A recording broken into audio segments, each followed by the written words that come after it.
I was talking to a friend yesterday. Actually, this person is a mentor, somebody that I have a ton of respect for. And a lot of you know him, Richard Tomasini. And he and I were having a conversation around using scripts. And Rich will tell you he doesn't use scripts, right? And I've told him, hey, listen, I disagree. I listen to you and I hear you, and you're 100% a master at scripts. And he said, actually, John, I'm not. What you see and what you hear is the product of training. Thought, that's interesting. Then he said something that really resonated with me, and I'm going to read it to you. Under pressure, we don't rise to the occasion. We sink to our lowest level of training. What I see in Rich that I think is mastery of scripts is actually a very high level of training. He's an intelligent guy, but he's got super high emotional intelligence. And he is really good at connecting with the person that he is speaking to and directing the conversation versus responding to the conversation. And what sounds like scripts is really just mastery when it comes to training. So what that did is it made me get back into some books that I've read a long time ago, and I started doing some research. And I just want to share what I highlighted with you this morning, and then I'm going to ask you to share with me your thoughts, feedback, and questions. All right, so the first thing that I want you to write down is you are your greatest asset. You are your greatest asset.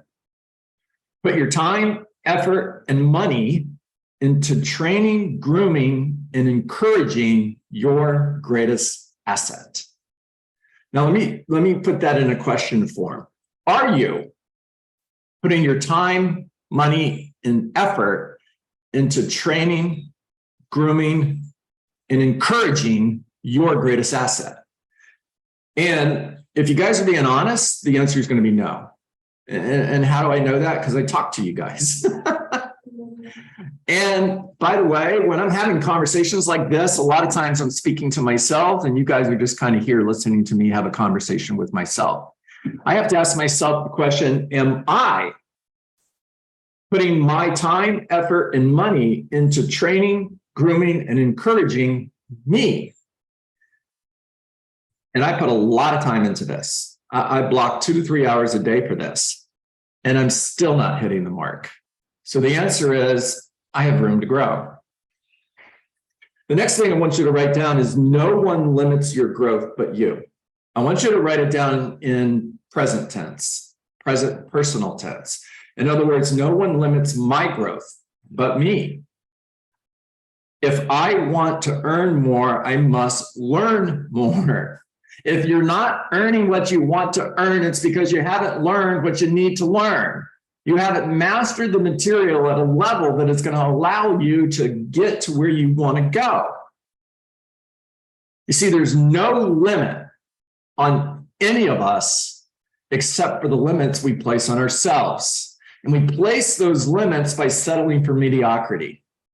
Mediocrity happens when we wing it, when we succeed based on our natural gifts, skills, until we hit that ceiling, and then now what? And most people don't even ask the question, now what? They just live their life in that space below that ceiling. And for some people, that ceiling is pretty high. They're closing 8 to 12 sales a year. They're happy, and there's nothing wrong with that. Unless you want to do more, unless you're able to do more. And what would you do if you did? Who would you help if you did? Are you settling for mediocrity when mastery is still an option? Professional salespeople recognize no limits to their growth, except those limits that are self-imposed. They know that they can always reach out for more. They know they will grow in direct proportion to their competence. And they have little fear of the unknown in change because overcoming the unknown is their daily work. All right, I'm going to pause for a moment. I'm going to talk about this. As a real estate trainer and coach, and as a recruiter, I talk to a lot of real estate agents. And the most common response that I get is I'm happy. I'm happy where I am. I'm happy with what I'm doing. I don't want to make a change. Well, here's what they're really saying. I'm comfortable. I'm afraid of the unknown. Where I am is safe. And I'm happy there. I said that for 2 years before I finally found the courage to take a leap of faith and to go out into that dark, scary desert where I can't see. And there's all these what ifs. What if I fail? What if I don't? What if this? What if that? In game of poker, it's taking all your chips and going all in. I'm either going to win big or I'm going to lose everything.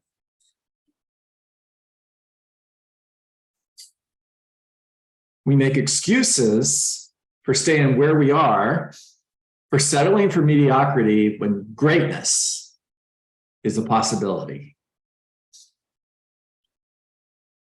All right, so here's what I want you to hear next. Great salespeople, like great athletes, simply do the basics very well. So then the question would be, what are the basics?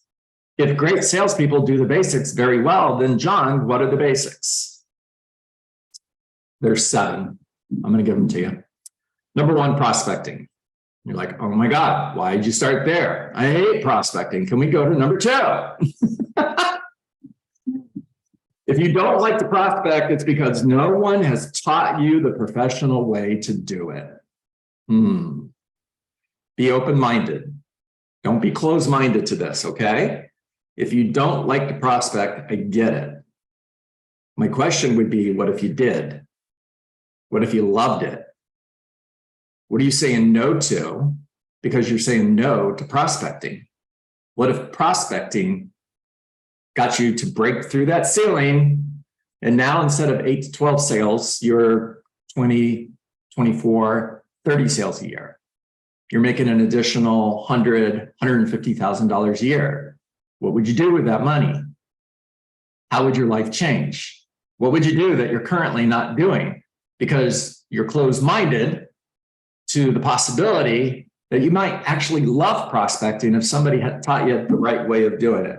All right, the second basic, making original contact the professional way.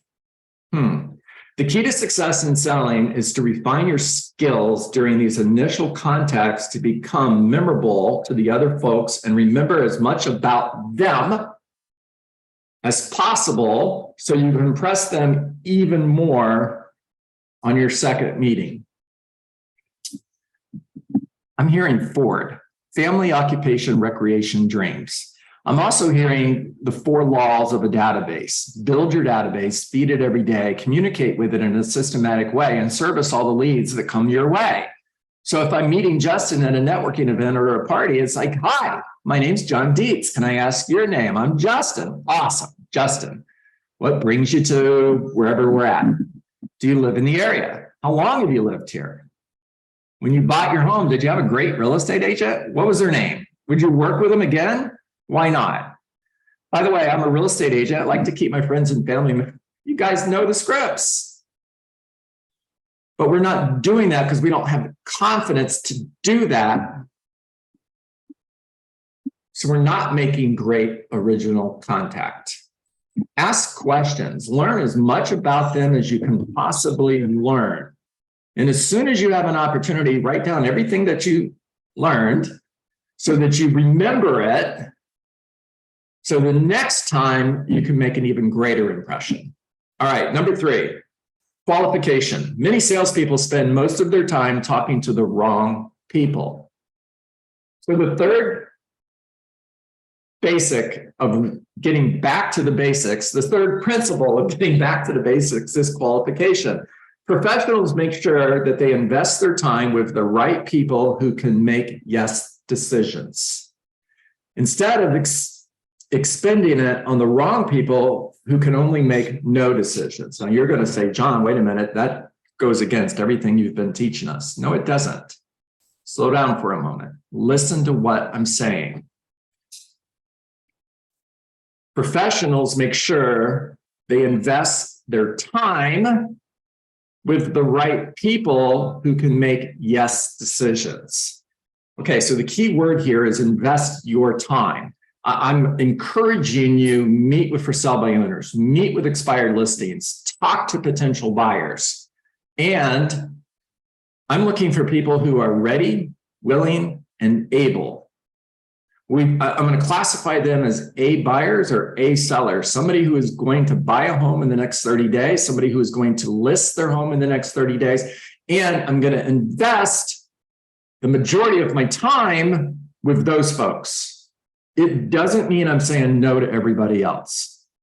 I've got 3 different funnels of opportunity, A, B, and C, and I'm investing my time with the A's, not with the B's and C's. I'm serving them, I'm providing them with valuable information, I'm checking in with them, but I'm not investing time until they become a buyer or a seller who is in that A group. All right, the 4th principle of getting back to the basics is presentation. You must present your product. You must present your product in such a way that they see that it's just what they had in mind all along. Sound a little bit like a 10 to 14 point listing presentation so that you can make a great presentation, so that you can convey, I care about you, you can trust me, and I know what I'm doing. Professionals don't wing it. They have a presentation that they've mastered for meeting with sellers. They have a different presentation that they've mastered for meeting with buyers. It's called the buyer consultation. Most real estate agents don't even do a buyer consultation. They're Pop-Tarts. Somebody calls and says, I want to see 123 Main Street. And the agent says, cool, meet you there. And ask one question. They're just going to go. And I understand it. It's okay. If you've done that, no judgment. Professionals would say that's awesome. And the next step is for us to meet in my office. It'll only take maybe 30 minutes so I can learn a little bit more about you, your goals, your expectations, and what you're looking for in order to do the best job that I can do to meet your goals and exceed your expectations. The 5th principle of getting back to the basics is handling objections. Developing your competence in learning how to handle objections effectively.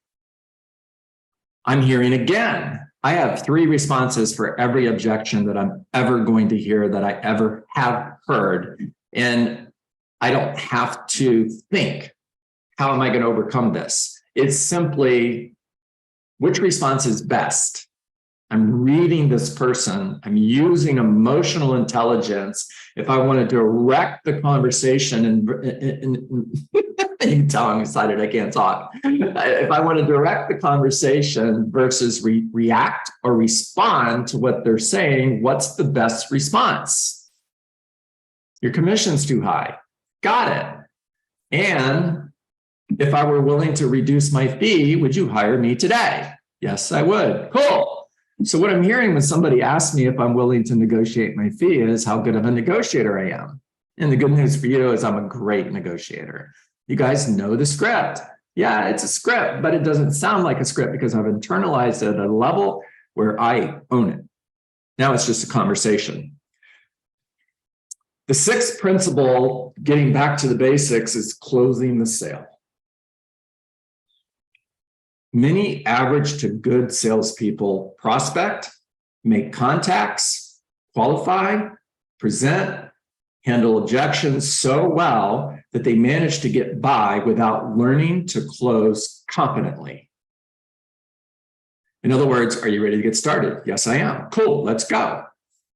And it's because you've done such a great job with your presentation, overcoming objections, qualifying, that the natural conclusion to an effective presentation is they hire you. What about the people who don't? How are you closing? Do you have more than one close that you've mastered? getting back to the basics is mastering closing. So Chandra, on a scale of 1 to 10, with 1 being you don't like a thing I said and you can't wait for me to leave, and 10 being I'm the right agent for the job. Where are we? You're an 8. Awesome. What would I need to do today to become a 10? Well, I think your commission's too high. Okay. If I were willing to lower my fee to blank, would I be a 10? Yes, you would. Cool. Can I share with you why that concerns me? The 7th principle and final principle to getting back to the basics is referrals. This is one a lot of you are ignoring. Getting referral business from each and every client. Did you hear what I said? Each and every client.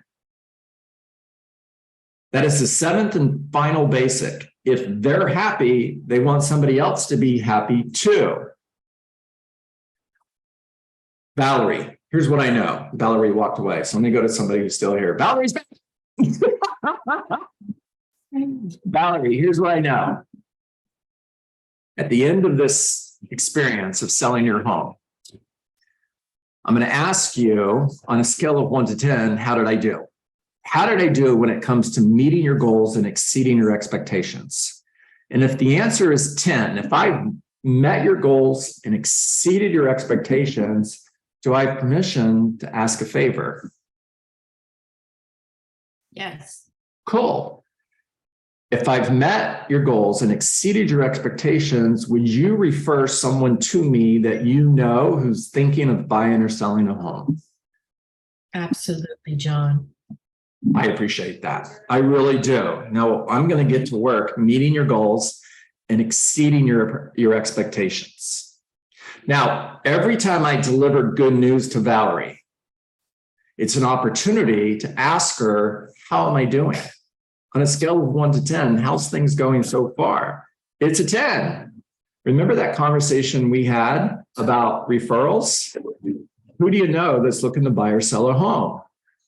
Okay, now we're sitting at the closing table and Valerie hasn't given me a referral yet. We've closed the sale, everything's signed, everybody's happy, they're shaking hands, they're hugging, they're leaving. Hey, Valerie, before you go, quick question. How did I do? How did I do in reference to meeting your goals and exceeding your expectations? You did great, John. You were a 10. Love that. Now, I'm a little bit confused.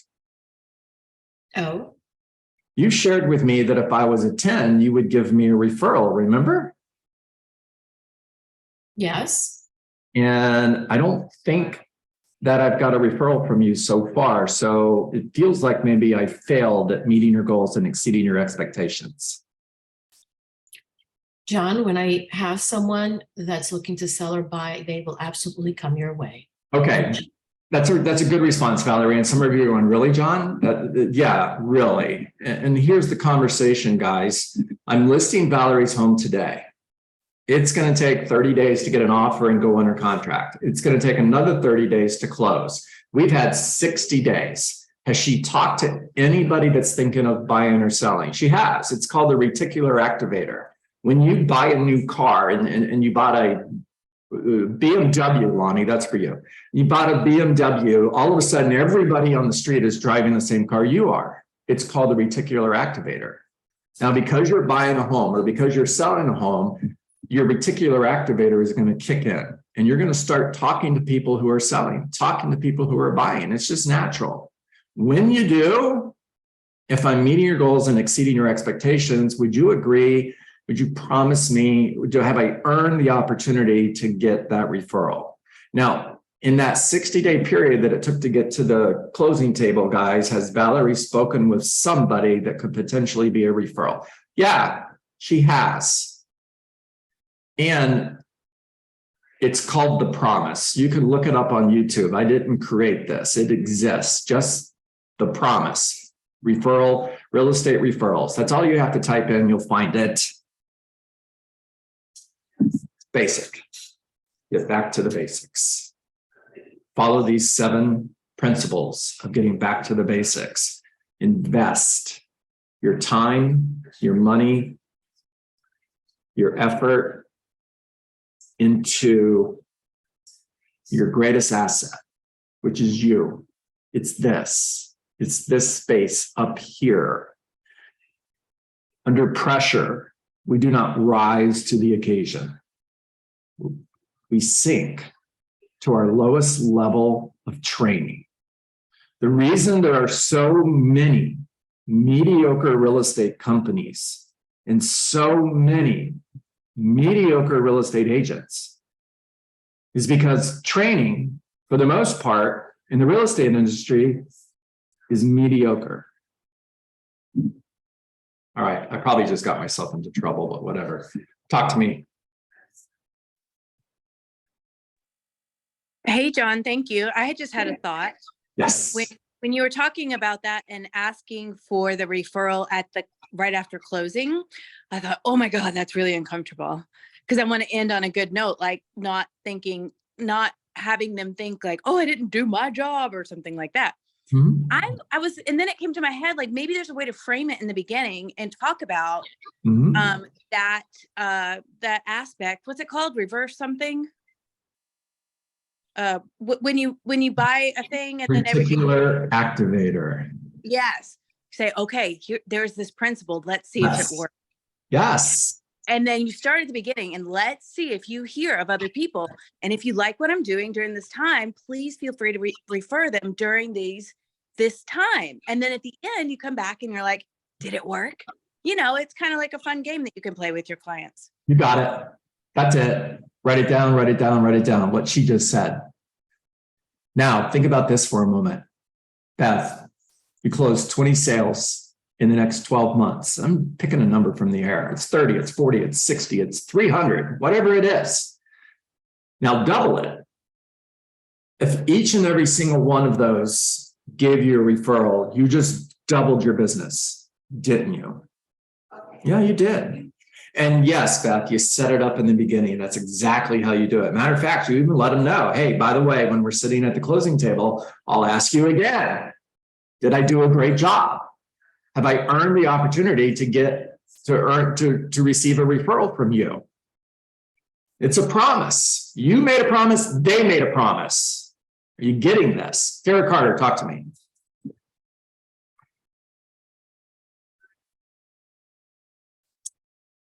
You're on mute. I can't tell if you're talking because there's no video. But Good morning. Good morning.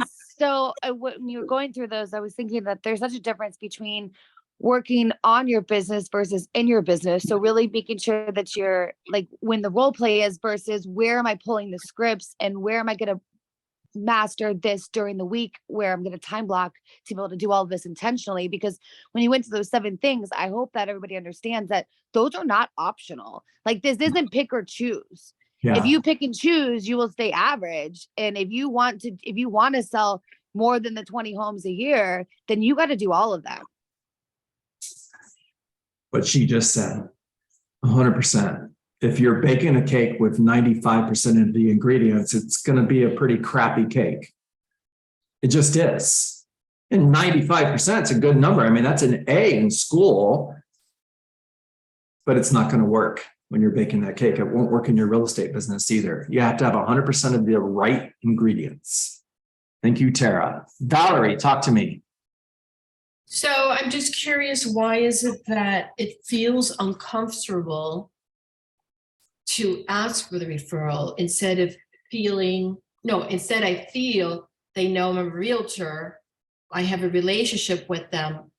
I never ask for the referral. I don't understand why I don't ask for it. Limiting beliefs.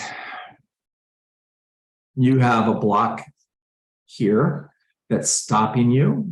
It's uncomfortable. I'm not saying that it's going to be easy. It's not. It's uncomfortable until you do it.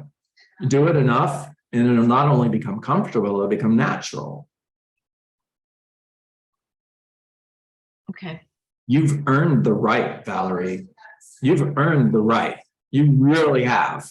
You absolutely have earned the right when you've crushed their goals. Now, if you haven't, then you didn't earn the right. So when I make my database calls, because that's what I've been focusing on and up until, next week we'll be jumping back into making my expiring for sale by owner calls. The ask for the referral at the end. With the new clients, when you meet with them, you start off at the beginning and keep working your way. And on a scale of 1 to 10, how did I do? Yes. So now that you've hired me to sell your home, there's this thing called the reticular activator. Now, here's how it works. When you buy a car, all of a sudden, everybody is driving the same car you are. And they're going to nod their head. They're going to go, you know what? You're right. And now that you're selling your home, you're going to run into people who are buying and selling real estate. It's just natural. And if I'm meeting your goals and exceeding your expectations, would you promise me that you would refer them to me? Okay, thank you. Yeah, just master that conversation. Tara's mastered it. It's one of the reasons why she's doing amazing numbers. A lot of you guys have mastered this. This is not original stuff. This is stuff you do. I know you do. Some of you don't. I don't. Start. I will. There you go. All right, guys, it's a great day. Go make it a great day. All of you on Rainmaker Plus, I'll see you in 60 seconds. If you're not a part of Rainmaker Plus and you would like to be a part of that group, I'm going to sign off here, so don't put it in the chat. Send me a text. My phone number is 727-686-0404. All you have to do is send me your name and your email address. If I get a text message from anybody today and it's just a name and email address, I'll know what you want. I'll send you the information on how you can become part of Rainmaker Plus. Make it a great day, everybody. Thank you, John. My pleasure, Natalie. Thanks, John. Always, Justin. Go get them. Go get that listing.